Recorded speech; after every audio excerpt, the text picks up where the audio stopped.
on this edition of the Self-Publishing Show. I'm not a magician. I can do one card trick, but I know more than you know. And that's all I really need to do. And I know enough so that when a magician reads it, they don't get mad. Publishing is changing. No more gatekeepers. No more barriers. No one standing between you and your readers. Do you want to make a living from your writing? Join indie bestseller Mark Dawson and first-time author James Blatch as they shine a light on the secrets of self-publishing success. This is the Self-Publishing Show. There's never been a better time to be a writer.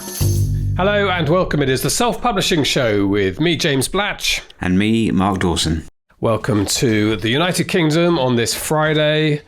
We're just coming up to a year, aren't we, to all this craziness started. We're just thinking about that. I think as we are recording this, our jolly, ruffled-haired Prime Minister is hopefully going to put some light at the end of our lockdown tunnel, but we're waiting to hear the news on that. I think schools might go back in the next few weeks.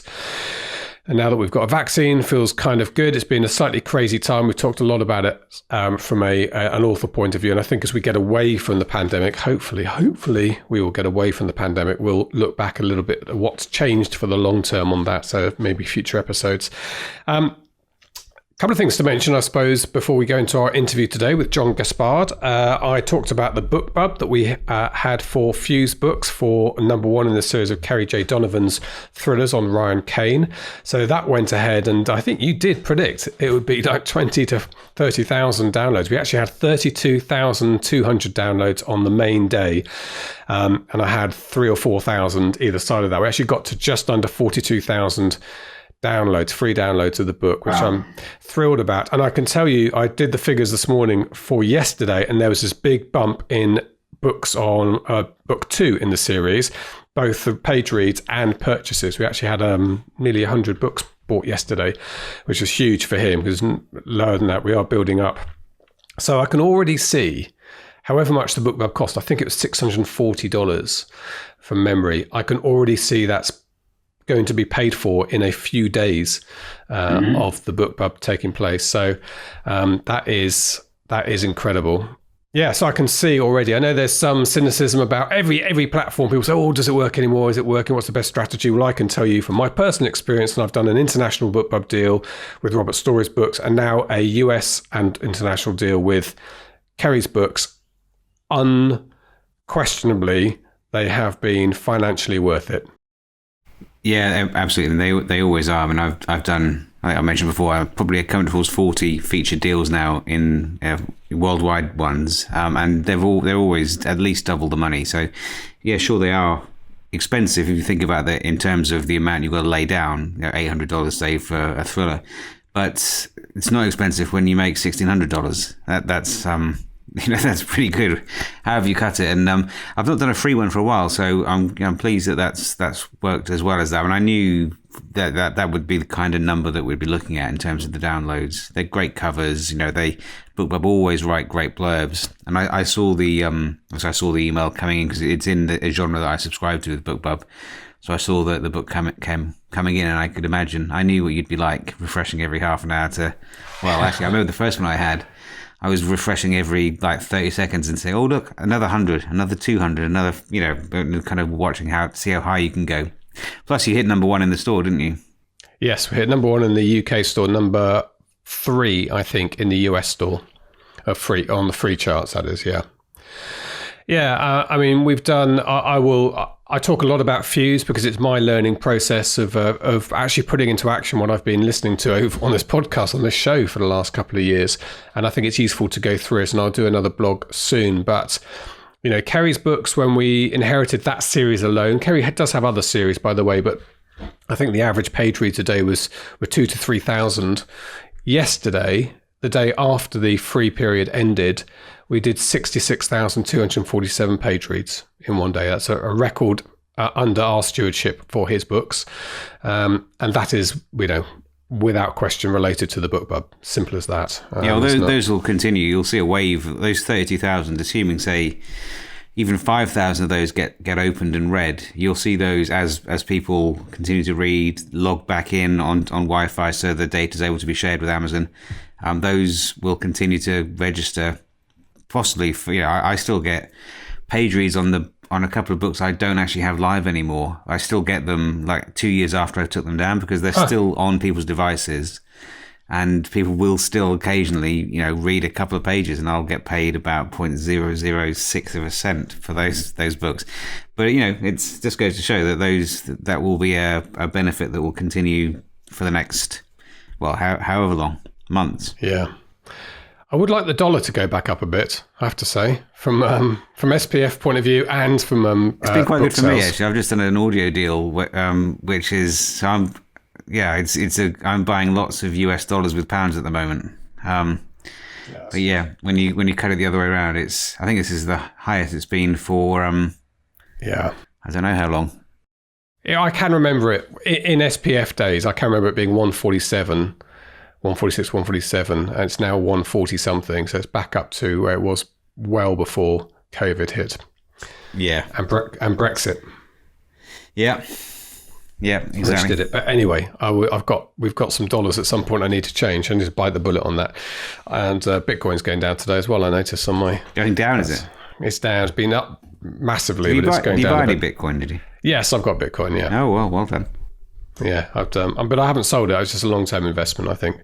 Just that idea that it might be the next Amazon if you hold on to it for 10, 15 years. Well, it's gone up 90% this year, isn't it? Since Elon bought tons for Tesla. 1.5 billion worth Elon Musk. Anyway, this is another podcast to talk about trading. Quite good discussions. I don't know if you've got into Clubhouse yet, sort of the audio social media. Nah. Well, they do quite a few rooms on investment, which I found quite good. I listened to Clubhouse. There was Ricardo and Dan Wood and Will Dages, I think it was, from Findaway Voices, did a little session, and I did listen just to see what it was like. And I have to say, I can't see the point of it at the moment. Now, that's often, that doesn't mean there is no point. It may just mean I haven't got it. But it just feels to me like a bit of a, I don't know. It's like, why would you just want an audio channel? It seems more limited than, I think, because the thing is, it's live. I think that's what gives it a bit of an edge for me. It's the difference it's somewhere between radio, which is live and interactive, although, 1 in 1,000 callers get through and talk to a big radio station, and a podcast, which is nearly always recorded, although some people do them live. But Clubhouse is that extra something in between where it's live. You've got a very realistic chance of putting your hand up and going up and asking a question live, which feels sort of quite engaging and exciting. Although I have had a couple of rooms where somebody gets invited up to ask their question and then they drone on for 8 minutes with their star sign and everything else, and obviously like the sound of their own voice, and that kind of ruins the room. So they do have to be well managed, well chaired, the rooms. But there's a few people who really like Clubhouse and are it's a hot kind of property, isn't it? But I don't know. I don't see it. It feels to me like I remember when things started out. Periscope was massive. You might remember that. Twitter had Periscope as its kind of live video. Even in Facebook Live, I did read the other day Zuckerberg did something, the kind of the yearly report, and they are not seeing Facebook Live as being quite the thing that they thought it would be. So it's great that there's people experimenting and trying these different things, but I could definitely be wrong. But yes. Well, what was interesting is that Periscope's pretty much died a death. But Mark Zuckerberg was on Clubhouse the other day. He was live. Yeah, well, Elon Musk was on it, so he's pushing it quite. So he's definitely something that they're interested in. Yeah. But then I do remember you saying to me a while ago, "Let's buy Bitcoin." About 18 months ago, and I'm like, "Nah, don't be daft, James. It's going down." If I'd said yes, we could have retired probably. Yeah. Yeah, if I had to put a lot more into it, I mean, I've got about There's this stock. How much I've got, but GameStop out here is GameStop's doing not so much anymore. No, I missed that one. Just catching up. Anyway, I imagine at some point, if it's still around, maybe in the summer we'll spend a week and we'll do a couple of things in Clubhouse. If people want to join us there, and we can have a live session. People ask questions. We'll give that a go. We'll drag you into it. I'm not doing it. You can do it. You'll be good. Look, okay, let's go on to our interview this week. We have John Gaspard.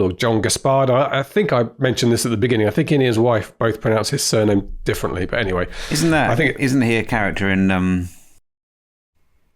Beauty and the Beast? Is that I don't know. You're not thinking of Jean Valjean from Les Mis? No, I'm not thinking of that. No, James. I'm thinking of Gaspard. I'm pretty sure that's the bad Gaspard. guy. No, anyway, Maybe. sorry about that, John. I don't mean to. Maybe it is. My children are conflate you with older the bad than guy. yours, so my children watch WandaVision and Mandalorian. Okay, look, here we go. This is John. He writes brilliantly, brilliant-looking, inventive books, novels that involve magic. I think each book is named after a famous magic trick. He's somebody who's been down that route. He's been traditionally published. He got the rights back. He discovered self-publishing and has not looked back. Here is John Gaspard. This is the Self-Publishing Show. There's never been a better time to be a writer. John Gaspard. Gaspard. Hello, sir. Gaspard. Sorry, Gaspard. You just told me your wife says Gaspard. You say Gaspard. Yes, and that's been the single argument of our married career is how do you say it properly? You're doing okay if that's the argument. I think so. I really think that's pretty good. Yeah, I'd settle for that. Good. It's a shame you haven't settled it, but that's okay. Maybe that's the secret. So, okay, let's talk books. John, you've had an experience, I think, in both traditional and indie publishing, and I'm very interested to hear about that difference that you've encountered. It's a story we are, I think, going to be familiar with from other authors as well. Unfortunately, Mark's among them, but there's always worth retelling. And then we'll talk a bit about your writing process and where you are today with marketing and selling your books. Sure thing. It'll be fun.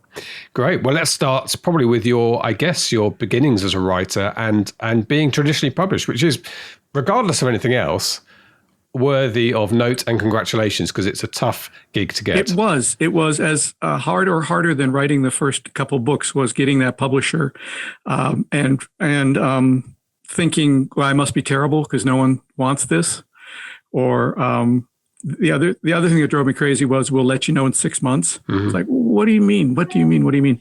And then I found, paging through Mystery Scene magazine, there was a review of a book that had a similar tone to mine, similar light comic tone. And I thought, well, that might be the right publisher. What's the name of that? And I saw the publisher's name, and I emailed them and got an email back a couple days later that said, would love to look at it. Might be a while.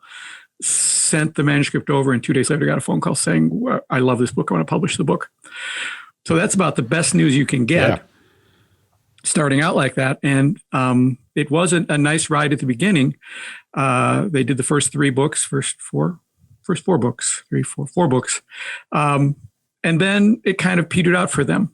I don't think they quite know how to market it because it's a cozy mystery, but it's a male lead. The main character is Eli Marks. He's a magician in the Twin Cities here. He makes his living doing corporate and restaurant magic and stumbles into murders. And I think they thought, our market is magicians, which is not really true. The percentage of people who like mysteries in the whole population is the same as percentage like mysteries in the population of magicians. So just because you're a magician doesn't mean you're going to want to read this book. But you didn't have to be a magician to enjoy it. In fact, it's not really for magicians. So it sort of petered out after around the fourth book. And I also got tired of waiting a year. You finish a book and then you wait a year and it comes out. And so I said, can I have the rights back? And that was a long, interesting conversation. So what was the contract?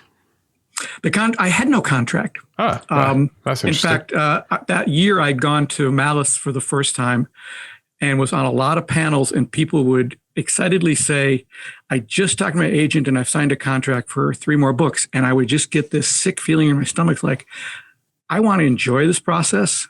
And for you to tell me I have to do 3 books sound like the worst thing in the world. So I told the publisher, I will, do them as I do them because I have a life. And then you can publish them or not. And the downside of that is you're not on a schedule.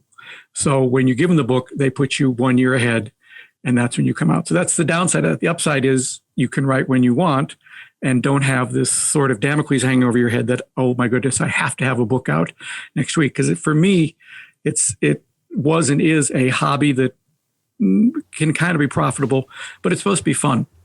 Yep. And having, at the time I was working full-time as a writer, director, producer for videos. And so I had enough deadlines in my life, and I didn't want to have more deadlines with a book. So after some spirited conversation, I got the rights back and republished them and did a couple more books on top of that. But there so must the have been, series is now. There must have been something in writing for the books that they did take off you. Yes, we did have a standard contract for that sort of thing. Yeah. It wasn't a great contract, and it was kind of a loosey-goosey contract in some ways, but it was enough that, for example, they didn't quite have audio rights, but they kind of did, but they didn't. Right. And when I pushed them on that, I was able to get those rights back right away when I wanted them. Okay. And then what I did was I just looked at how little money they were making on the books. And I said, okay, you guys are going to give up on this in 2 years, I'm sure. Here's how much money you would have made in 2 years with this book. I'm going to write you a check right now. Give me back the books. And they were fine with that. Yeah, that's good. I mean, there's nothing more frustrating, I think, from an author in that situation, seeing books not being marketed, not being sold, but also not being released back to you, because that's just unfair. But it does happen. And I know, we publish a couple of people's books as our little indie publisher, and we write into the contract that if we're not selling at the amount that they were selling by themselves, actually double the amount they were selling by themselves, because we take 50-50, then they automatically return to the author. So it's a really fair way of doing it. So they're only with us if it makes financial sense for them. The moment it stops making financial sense, they return to them. Well, 6 consecutive months of it not making financial sense, I should say, just to allow us the odd blip here and there. But exactly.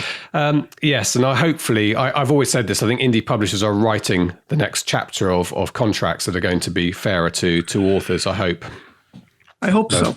But anyway, ideally, and we say this to anyone who comes to us anyway, you should be publishing yourself. That's, taking all the royalty and doing the work yourself. Some people balk at the idea. They're not enthusiastic about it. They're underconfident. How did you feel? Because presumably when you were getting the rights back at this stage, were you thinking about self-publishing or thinking about selling? I was, totally. Okay. No, I was done with publishers at that point.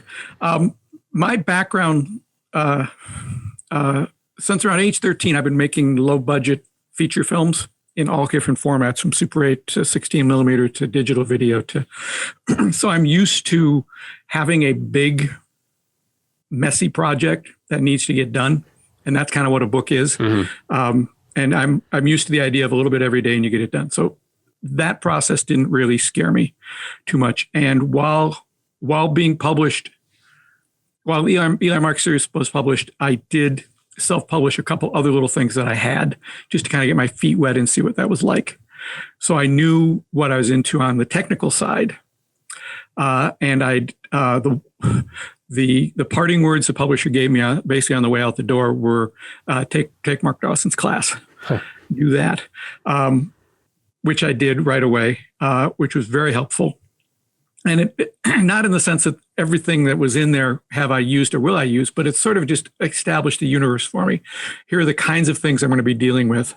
And here's the things I need to do right away. And the first thing I knew I need to do right away was get new covers and get really good covers. I'd been given a lot of compliments on the original publisher's covers, which were very nice. And they were very nice. The problem was, and this is something I've learned that I would do going forward, is I looked at the first cover, which was the book's called The Ambitious Cards. It was some playing cards, and those are represented on the cover.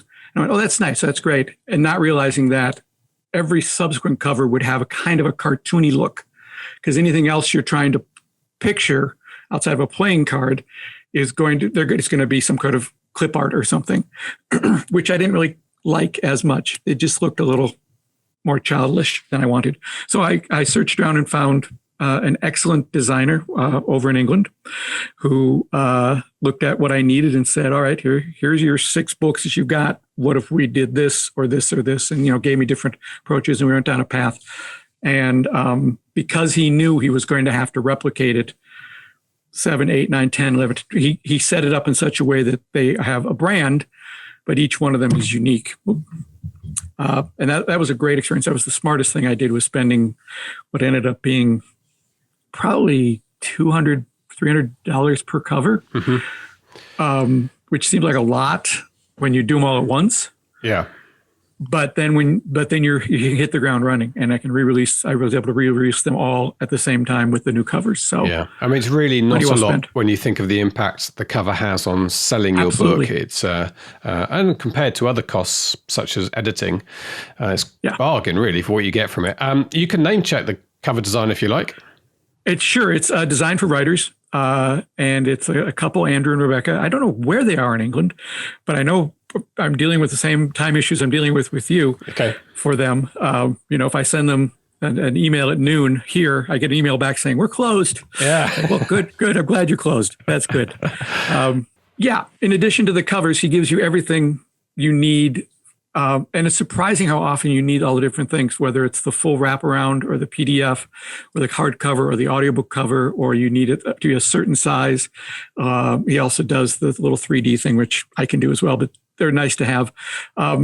It's just such a nice package that for your whatever $300 it was, boom, everything you need. And then in the future, when it comes time to, I need this size cover for the book in whatever I'm doing, it's just right there. It's already done. I don't need to worry about it. That's superb. And one thing I find very useful getting from Stuart for the books we're publishing is the PSD files, the Photoshop layered files, which you have to talk to your designer in advance because it might be a bit extra, which is absolutely fine. But then you can take off all the text and you can then play with what you've got left as your advertising imagery. Yes, and he does that as well. And that's just having those backgrounds alone is a huge help. I think that's a really important thing. And cover designers who've come out of traditional publishing probably would be wondering why somebody would want that. But of course, that's exactly what self-published authors want, because every possible department you have in that building in New York is in your bedroom. The art department, the commercial, all the rest of it. So, really useful. That's a great start. You were happy with the covers, and this is the Magic Square, The Miser's Dream. Is that this series with Elon Musk? Yeah, exactly. Each book is named after a magic trick. Okay, so it starts with the ambitious card and then goes on to the bullet catch, and then there's 7 books now. Yeah, in that series. The latest one just came out. And the nice thing about the latest one, the Magic Square, is it came out when I wanted it to come out. Yeah. It's like I was done with it. I was happy with it. And I published it the next day. I didn't have to wait a year. I didn't have to wait for anything. I mean, I was ready. I had all the stuff ready to do all the marketing stuff. I had all of that ready. But it's just such a huge difference than that you get that email that says, yeah, we've got you on the calendar you'll be September 2021 when you're coming out. And you go, well, I don't know, I'm 62. Things happen. Will I be here in September 2021? I'd rather get the book out now. So that's one of the nicest parts of self-publishing. And also the flexibility that I had, because one of the problems I had with their publisher originally was they felt I wasn't doing my end on marketing. And I'd had a publisher before that. I'd done a couple filmmaking books in the 80s and 90s. And that was a small publisher. That's all he did was filmmaking books. And he had about, 30, 40 books. And so that was a very traditional publisher. I sent in the manuscript. He did the book. He did the marketing. He sent me the money. That's what I was sort of used to. And so when I was getting these kind of passive aggressive emails about, you're not really marketing the way you should. I said, well, I can certainly do that. I can run ads. I can do all that. I'm going to need you to give me the sales figures on a daily basis. Oh, no, we can't do that. We'll send them to you quarterly. And even when they did that, it was still sort of sketchy. And I said, well, I can't, I literally cannot market if I don't know what's working, that I'm just throwing good money after bad. I know you have the information. I know it's there. You could give it to me. Nope, we can't do that at all. So, and that was a huge frustration because, as you know, when you see an opportunity in marketing, you want to be able to just try it, look at the results, and then change it and try it and change it and try and change it. So that was very frustrating. And getting the books back allowed me to market them the way I thought they should be marketed. And it's worked. So when you got the rights back, you got your new covers. How many? You had 4 books at that stage? I had 5. They had done 4. I had a 5th one that I said, I don't think you guys want to do this anymore. I'm going to publish this one on my own. So I copied the style of the cover and did that. But trying to market book 5 in a series when you don't have access to the information of book 1 through 4 is hard. Yeah. So when I walked away from there with 5 books and now I have 7. Okay. And you repackaged them a bit. And what was your kind of launch strategy or relaunch strategy and marketing strategy then when you had them all the rights? Right. It was maybe a little scattershot because I'd never done something like that before, but I had taken the course, so I knew how to do Facebook ads. And I also understood the concept of promotional stuff through, I use BookFunnel. So my idea was, let's get as many people as we can reading the first book, and then we can try to build the read through that way. And I'm 18 months into it now. And it was very frustrating at first because I would look at the numbers every month and people were reading the first book or at least buying the first book. And you expect, I know there's going to be a drop off from book 1 to 2 and then a little drop off, but they weren't really getting to book 2. But the ones who got to book 2 then did a pretty good job going through. So I thought, okay, the problem is I'm not hooking them enough at the end of book 1. So what I'm going to do is at the end of book 1, I'm going to give them about a third of book 2. Take it up to one of the best cliffhangers in that book. So you get the end of The Ambitious Card. Hey, did you enjoy that? Why don't you start reading The Bullet Catch? You read through that. And then I lowered the price of The Bullet Catch from $4.99 to $2.99. So you get to the end of that and you go, oh, that was good. I'll pay $2.99. See how that ended up. As you read through The Bullet Catch, The Miser's Dream is in there. That one's back at $4.99, but you're kind of into the rhythm at that point. So each book has the next book, 5 to 8 chapters of the next book in it, followed by, here's the link to buy that. And then one of the best things I learned was make that link your series link. So when you're done reading that sample and you want to buy the book, it doesn't take you to the Amazon book. It takes you to the whole series. Yeah. Because they already know what the name of the book is. And I found that having done that in all the books, about once a week, I'll just get a little burst of 2, 3, 4, 5, 6, 7. They'll just boom. All 6 books will be sold right away within an hour. Of course, now Amazon has changed how you can see that, so I can't see it as easily as I could before.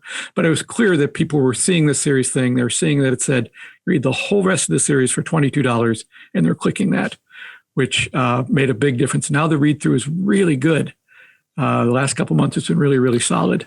Right. So the major change being sticking a bit of book 2 in the end, but also where you're sending people to. Yeah, where you're sending them when it's done. And then also each book, because when I started out, I was paying someone to format each book, which I realized quickly was... Paying somebody to do what, sorry?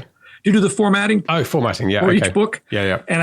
And I was a very nice person on Fiverr or something, and she did a fine job, but it was kind of pricey. And I realized I can't do that. I'm going to have to be able to make changes very frequently on these ebooks. The paperbacks stay pretty much the same all the time, but the ebooks are going to change depending on what's going on.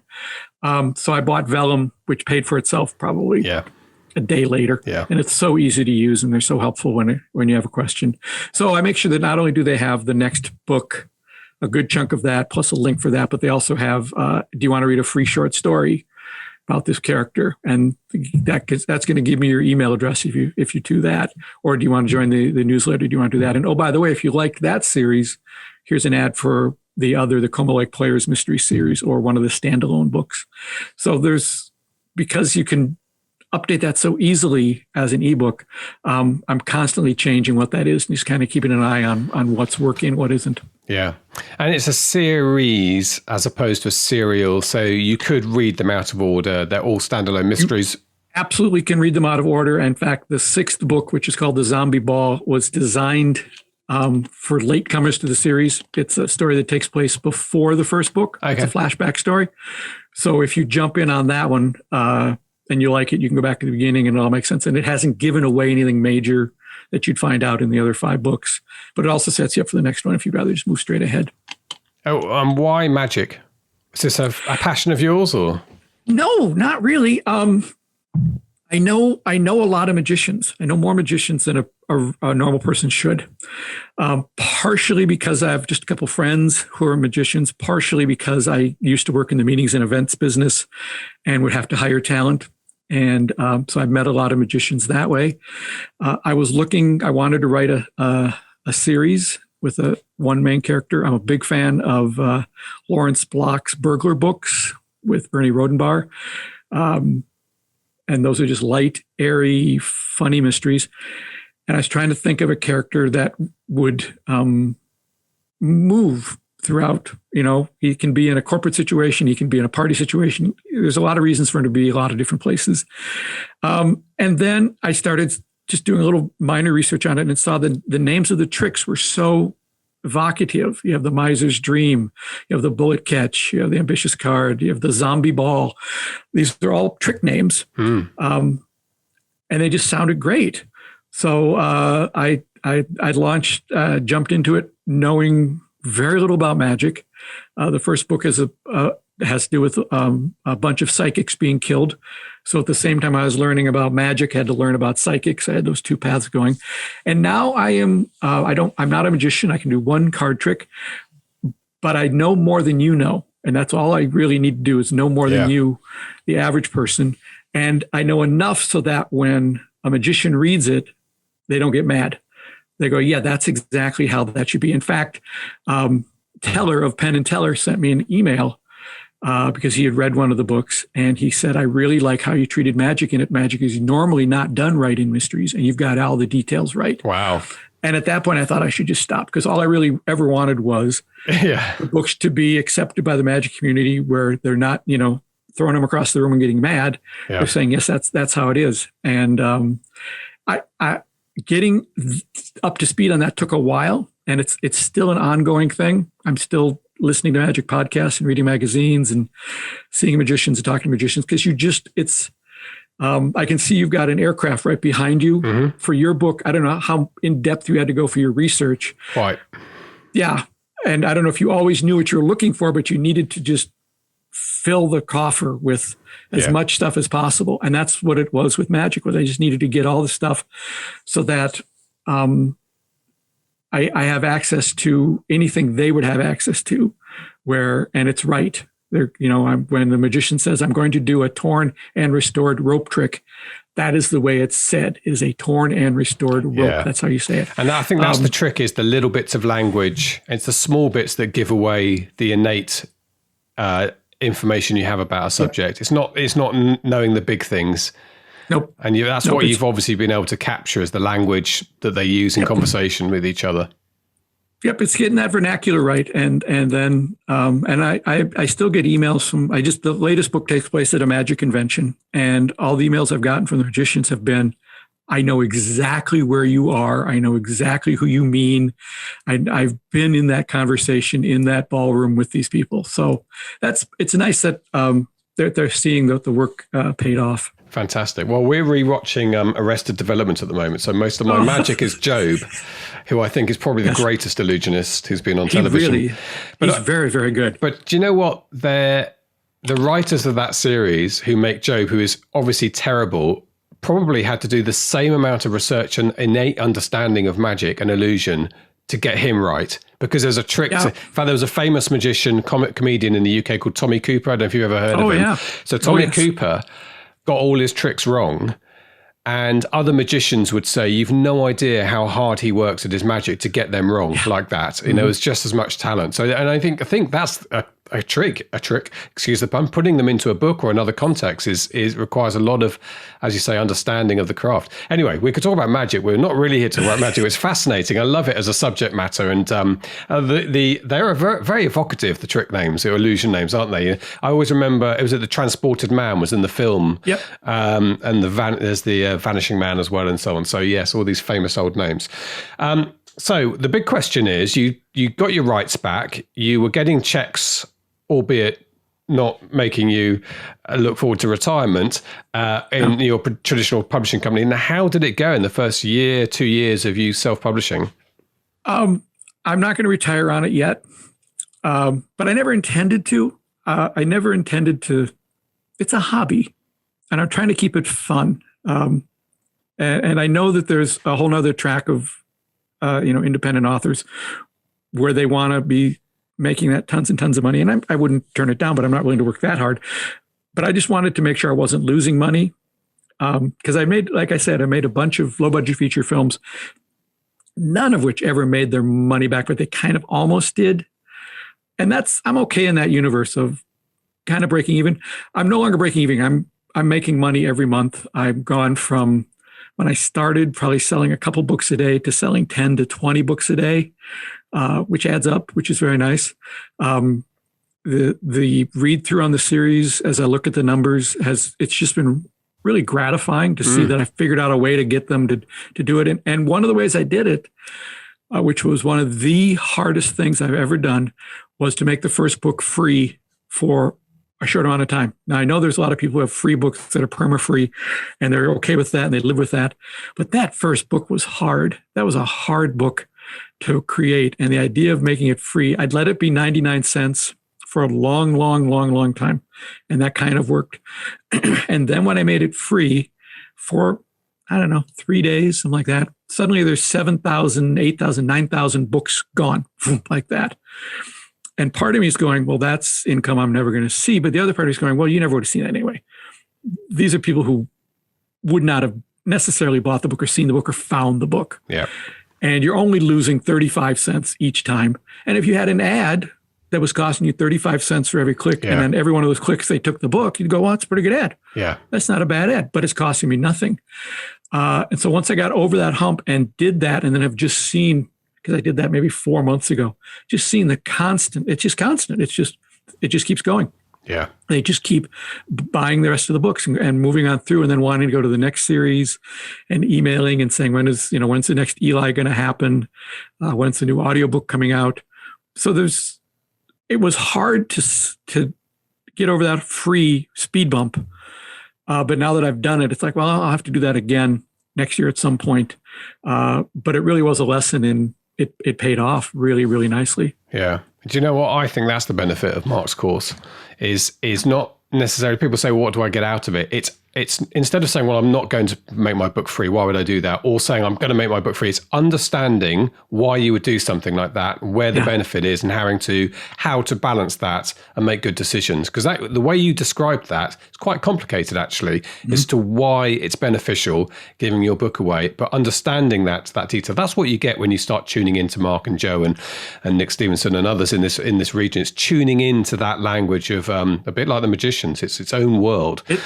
It's hard. It's hard. And I feel for you, because your book's coming out when, next year? March, I hope. Yeah. I have a couple standalones. I don't know how to market a standalone. Yeah. I have one that does quite well on its own, just because it's so silly. It's called The Greyhound of the Baskervilles. And I took the text for The Hound of the Baskervilles and rewrote it as if Sherlock's dog was with them. Brilliant. And he's narrating the entire book.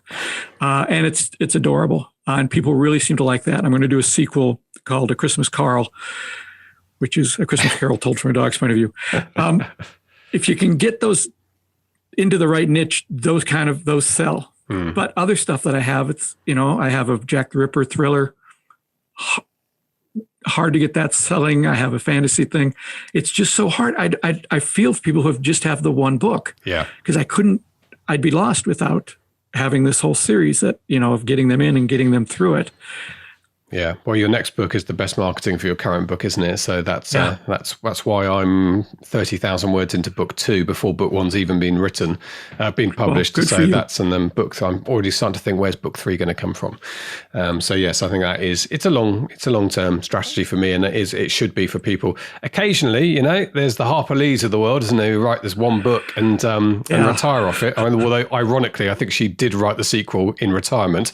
But yes, they are the exceptions, not the rule. I think a good series that people want to get to the end of. And I've got friends who read a lot, read more than I do. And in fact, I met one yesterday who's just gone through Lee Child, took him a while to find Lee Child, and asked me for recommendations for his next author. So of course I said, you should read Mark Dawson. And he will read all 24 Dawson books, and then he'll move on to the next author. And that's how they're the readers who fuel the indie industry. Yep. And actually they're the readers who fueled publishing for years. So yes, that's why series work. Yes. And another thing I've learned, although I can't prove that it's doing any good, but anytime I get an email from someone where there's an issue of any kind, Like, I got one the other day from someone in Canada saying, I see that the zombie ball is 99 cents in the US, but it's not in Canada, which is probably my fault when I did it. I probably did that wrong. I wrote back to her and said, sorry, here's a link to the book. Just give them the book. Yeah. Just give them the book. It never hurts to just give them a free book. With the ebooks, there's no cost. I mean, I used to, in the old days with paperbacks, have to pack them up and send them off, and there was an actual cost to it. But it's like, boy, you've got this wonderful advertising marketing tool, and it's right there in BookFunnel. You just click the link, and off it goes. And that's what I've gotten better at doing this year, is just let go and give it away, and it'll come back to you because you got the other books. Yeah. Absolutely. So that is not your only series. As you alluded to, you've got your Sherlock Holmes's dog, and you've got another pet take on a classic story coming up. And I think beyond that, you are now experimenting with more, I suppose your magic stories are cozy mystery, really. Are they? You would describe them as cozy mystery? They are. They're considered cozies because they fit all the qualifications in that there's no sex and all the violence happens off screen, and it's an amateur detective. But back when I was with this publisher, one of the many reasons they gave me why the books weren't selling was, well, you're a cozy and you're a male author and you have a male lead, and most cozies, which apparently seems to be kind of true, most cozies have female leads, and authors' names that could go either way. It could be, it's not really gender specific. So I thought, just for the heck of it, I'll try writing a series under the name Bobby Raymond, and I'll have a female lead. And I'll do it third person rather than first person because I'm not a woman. And it's someone asked me, how do I write characters? And I said, I can write two characters. I can write a 33-year-old magician, or I can write an 80-year-old magician. Those are the two characters I can I can be inside their heads, and I know what they're thinking. Yes, but a 30-year-old artistic director at a small community theater in St. Paul, I didn't want to get right into her head. But I've directed a lot of plays, and my wife's an actress, so I know that world actually better than I knew magic world. And so I thought I will just do a series about a small community theater, very similar to one that I've done a lot of work for over the years, and make the female lead, make her a female, and just play with plays. So the first one is called Acting Can Be Murder. And they're doing a production of Arsenic and Old Lace, and she's giving a tour to someone of the set, and they open the window seat, and there's a dead body in there. It's a critic who had panned the play. And it was one of those books where it was a pantser, as they say. I did not know going in who had done it or why. And by chapter 3, I did, and I went, oh, I kind of like that.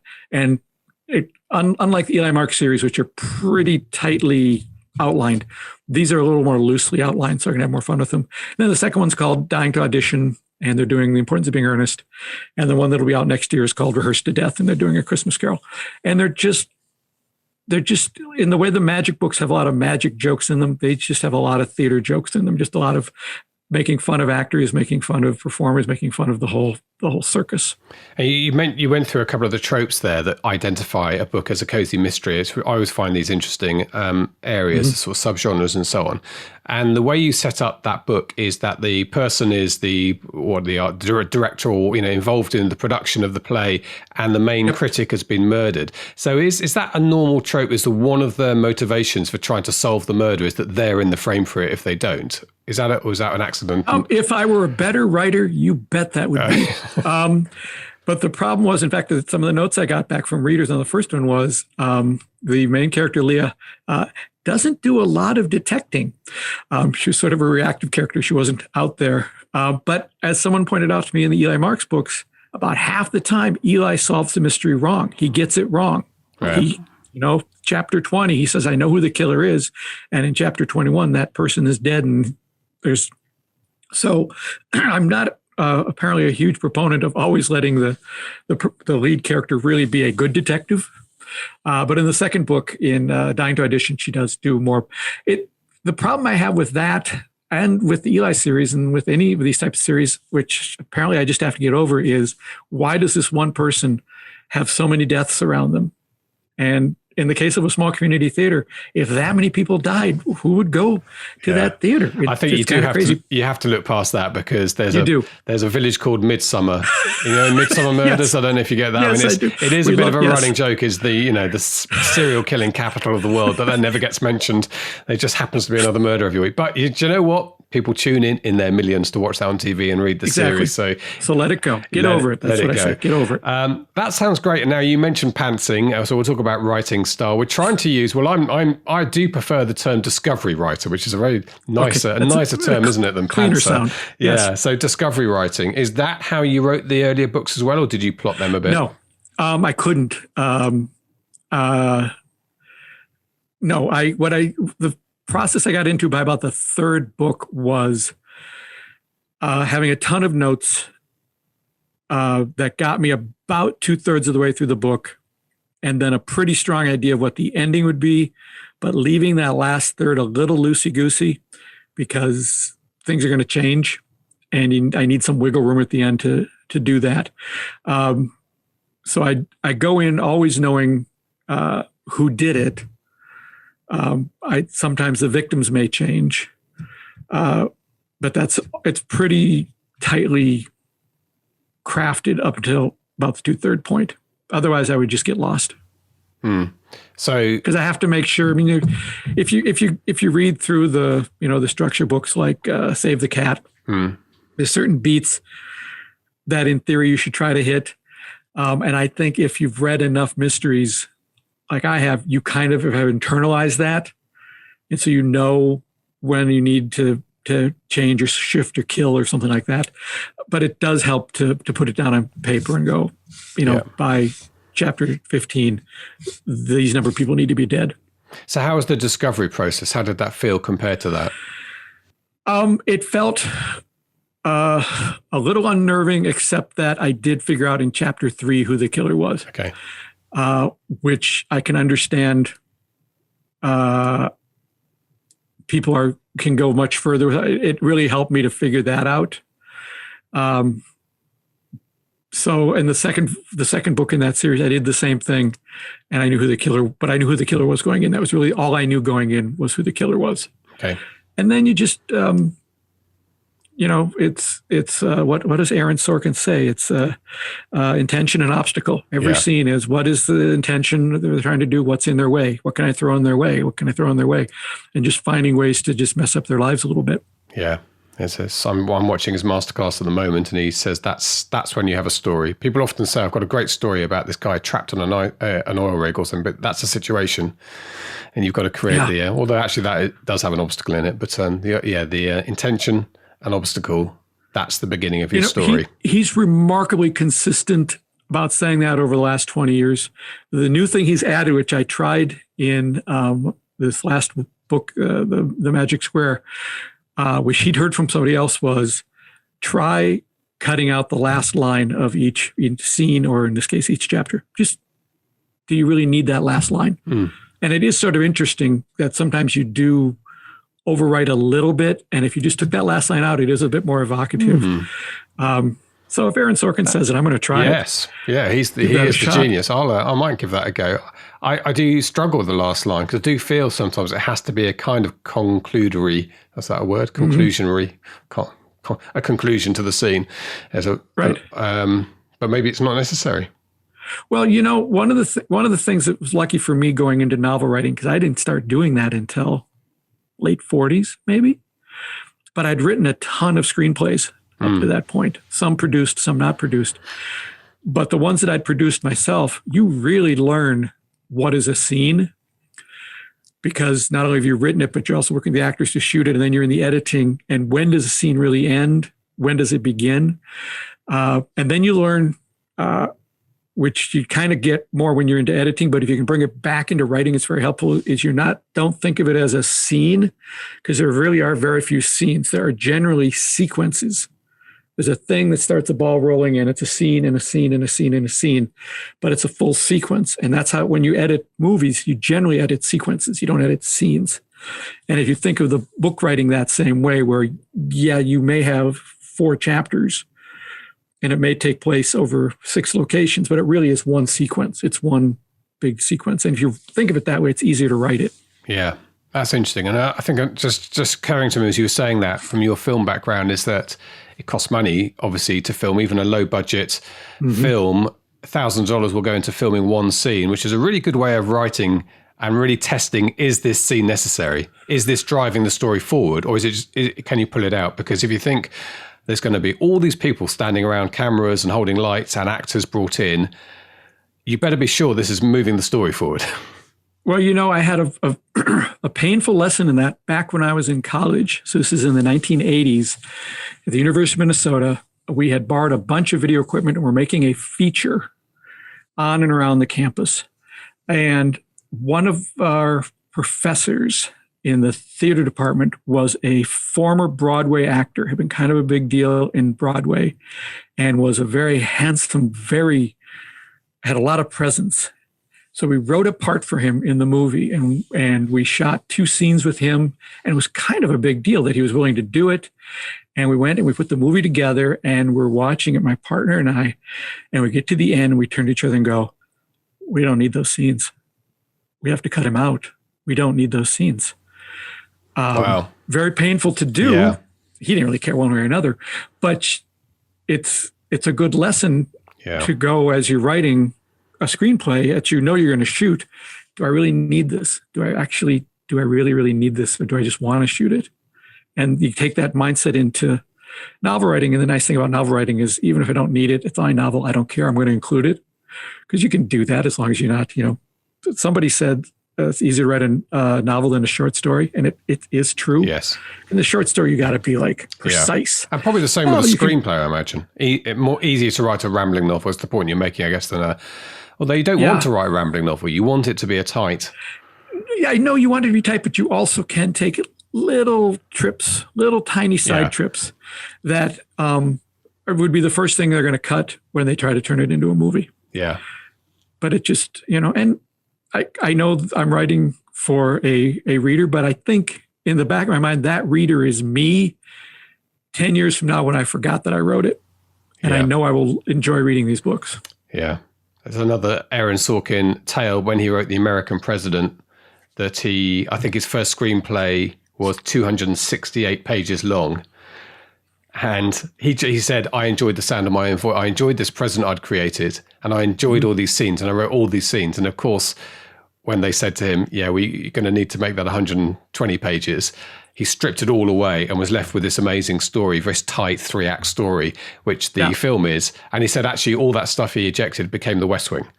Yeah. It became the first 3 episodes of The West Wing and then went on from there. So, yes, I guess that's one of the reasons we like, right? The reason I like taking myself back to the 1960s, not back to it, I was barely alive, but I love the atmosphere, the feeling, and sometimes you just want to write a bit of that. And that's partly, I suppose, what you're providing your reader, a bit of time alone behind the scenes with the magicians, even if it's not necessarily taking you dramatically further in the story. That's why people would choose to read your book, right? Yeah, it's character stuff. It's the interaction. One of the comments you get the most is people just love Eli, who's in his 30s, and he used to live with his Uncle Harry, and Uncle Harry is in his 80s and is a master magician. He is, if you were a magician, I could say the names Eugene Berger and Jay Marshall, and you'd go, oh, I get it, but you're not a magician. You don't get that. But he was on Johnny Carson. He's done every kind of magic there is. And he is not an easy person. He's not a forgiving person. He can be very harsh, and people love that relationship. And a lot of times, I get caught in the fact that I can sit and write these 2 guys talking together for hours. I could fill books of them talking because I know the 80-year-old magician, I know the 33-year-old magician. I can have them talk, and you do have to kind of pull that back a little bit sometimes to go, yes, I know people love that, and we'll have some of it in there, but I do have to advance the story, and it can't just be this charming banter between these 2 guys. Yeah. But people like it. It's one of the reasons I read the book is I have a flawed hero who doesn't always solve the mystery, who has an interesting relationship with his uncle. There's got to be a bit of comedy and incompetence, I think, in cozy mystery, right? That's the classic kind of cozy mystery solver is getting her or himself into a little bit of trouble along the way and not necessarily, I mean, that's why they're the amateur, right? Not the... Yes, exactly. Although, of course, in the end, they show up the professional detective with their... Sometimes. There you go. Okay, yes. Well, John, it's been fantastic chatting to you. You've got those two series. What's next? Eli, are you going to carry on with the Eli Mark series? Or are you going to carry on with the Bobby... I'm going to do both. Next year, we'll see the third book in the Bobby Raymond's Como Lake Players series, Rehearsed to Death. I'm starting to work on the new Eli Marks, and I'm just finishing up A Christmas Carol, which will be part of what's now called the Greyhound Classics series. That's a great idea. Is that a niche audience? What genre would you describe that as? Are there people out there who want to read stories from animals' perspectives as a specific thing? Yes, that appears, certainly in cozies, having animals is a big thing. I've chosen to go with the Greyhound route just because we've owned a couple retired Greyhounds. And that group of owners are particularly rabid. Maybe that's not the right word to use, but they really love that kind of dog. Passionate. I had no intention of doing this, except I woke up one morning and then the phrase, the Greyhound of the Baskervilles, came into my head. I thought, that's funny. I can even see the cover. Let's just look and see if it'll work. And I pulled up it's public domain. I pulled it up and started reading and went, well, this is a no-brainer. I mean, it is 80% Conan Doyle's text. The dialogue is essentially the same. It's just the point of views changed a little bit. Because Dr. Watson, who does the normal narrating, is not that in on things, really. No. Doesn't really know what's going on. And now the narrator does know a little bit more what's going on because he does recognize things that Watson isn't recognizing. So people have responded to the book. I don't know how much the Sherlock Holmes crowd likes it because they can be kind of sticklers. What is the legal situation with the book? So is that out of copyright, the Conan Doyle? It's out of copyright. Yeah, I checked into it. It's public domain. There've been some headaches with Amazon with it, and it can't be in KU, for example, because they say a certain percentage of a book has to be out of public domain, has to be copyrighted to be in KU. But at the beginning process, getting the book published, they somehow couldn't read the word Greyhound. They read it as the Hound of the Baskervilles. Right. Even though the title said Greyhound of the Baskervilles. And it's actually, if you compare the texts, my version is shorter than his version because I took out a lot of stuff. The first few lines are different so that you'd know that's different. Somehow they couldn't see that. And I get all these emails saying this is a public domain book. And I'd write back and say, it is not. It is not. And then what I finally got them to stop was I sent them a link to, in the Amazon store, Pride and Prejudice and Zombies. Yes. Which is the same thing. He took the book, he added stuff. Yeah. But it's co-authored Jane Austen, whoever the guy did that thing was. And I said, this is a precedent and it's been around for 10 years, whatever. Yeah. This has been done before these. This is not a public domain book. So they allow me to sell it because there's no reason why they shouldn't. I just can't do Kindle Unlimited with it. Yeah. Great. Well, John, it's been absorbing. We didn't really talk about your film career, but I think maybe we'll have to save that for next time you're on. I got to tell you, it is so much fun talking to you because I've had your voice in my, I listen to the podcast all the time. And the only thing I ever say out loud during the podcast is, Mark, be nicer to James.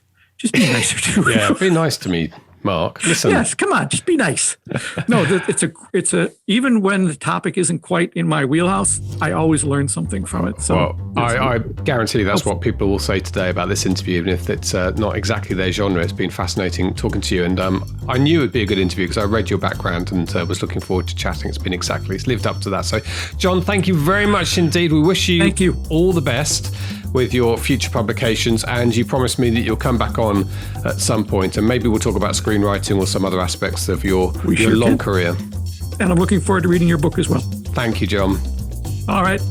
Take care.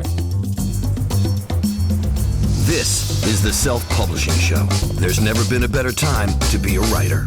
It's very difficult to say Jean Gaspard without sounding like you're in Les Miserables or something. It sounds Jean Gaspard, avec vous, or something. Today, James will be insulting. I haven't done Australia's well. Let's do the French. Let's do the French. No, I love that. Love chatting to John, a real character, nice guy to meet and to chat to, hopefully meet at some point in the future. Yes, so there's John, that familiar story, one you're familiar with yourself, Mark, of being traditionally published and having a kind of meh time of it, and then discovering self-publishing and not really looking back. Yeah, exactly. That's certainly was my experience back in the day, and have been quite enjoying doing it the other way ever for the last nearly 10 years. 10 years next year, I think, is the time I first pressed publish on my first self-published book, and yeah, things have changed a lot since then. And one day you'll be able to afford your own Bitcoin, a whole one. Yes, that would be lovely. They're 50,000 at the moment. Well, I think they were 42,000 yesterday and they're 35 today. Right, so okay. Buy. Choose your moments, yeah, buy on the way down. Okay, good. Thank you very much indeed to our guest, John. Thank you very much indeed to Mark and to you for listening. Lots going on in the background. We're busy at the moment, so more stuff to come out in the next few weeks. And we have an episode, I think, next week we're going to enjoy very much, looking at our foundation. Until then, though, all that remains for me to say is it's a goodbye from him. And a goodbye from me. Goodbye. Get show notes, the podcast archive, and free resources to boost your writing career at selfpublishingshow.com. Join our thriving Facebook group at selfpublishingshow.com/Facebook. Support the show at patreon.com/selfpublishingshow. And join us next week for more help and inspiration so that you can make your mark as a successful indie author. Publishing is changing, so get your words into the world and join the revolution with The Self-Publishing Show.